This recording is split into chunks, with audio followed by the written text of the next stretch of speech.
Hey there, I'm Brandon, and this is the Dirt Church Devotional. I was doing some dirt work with my tractor the other day, and it started losing power, and then it just died. After scratching my head for a few minutes, I did some diagnostics on it and determined that it wasn't getting fuel. So I pulled the fuel line off and blew through it, and I could feel an obstruction, but I could also feel when it blew back through. And when I took my mouth off, it started gushing the diesel. It was great. I put it back on, fired it up, and away I went. So I thought, well, it'd be a good idea to change the filter on it. So I did that and ran it quite a bit longer. Ran it probably a few weeks. I was running it yesterday, doing some mowing, and it started losing power again and died again. So I hopped off, blew the line out, hopped back on, ran it again for another 20 minutes or so, and it did it again.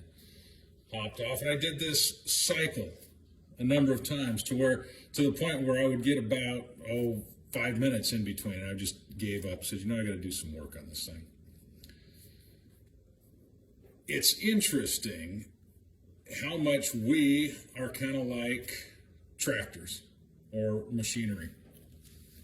We'll be going along, things going great, and all of a sudden something goes and we stop working quite right, and we'll do a quick fix. Maybe we'll go to church, we'll listen to a podcast, we'll read something in the Bible, have somebody send us a devotional, and we get this quick fix, and we're up and at it again, and we're doing all right. But before long, we trip and fall and fail again, and we go back to it. We do the quick fix, and it works again for a little bit, and then it falls apart. And sometimes it seems like it gets shorter and shorter in between the time of falling apart and the quick fix and falling apart and quick fix. The bottom line is we got to do some internal fixing. In Matthew 23, Jesus was getting on the Pharisees because they looked great on the outside, but on the inside, he said they were like dead men's bones.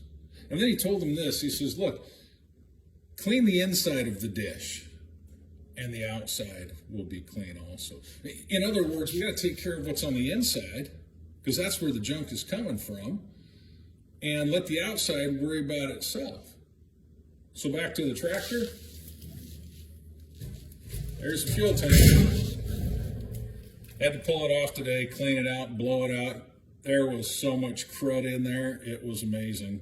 New fuel filter, blow the lines out, everything's up and running. Well, it's not running. I haven't put it back together yet. The fuel tank's sitting right there.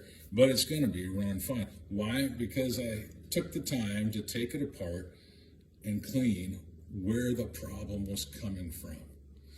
Filters just take care of incidentals, all right? We got to keep the crud out. If you're failing, if you're falling, if you're struggling, if you're having hard times, yeah, it's good to go to church. It's good to read the devotionals. It's good to read your Bible. It's good to listen to those podcasts. But actually take care of what's inside. Let Jesus come in and clean out the crud out of your tank. And then you'll be ready to run, ready to do the business, ready to work, ready to have a good time, ready to quit falling, quit failing. Chew on that. We'll talk to you next time.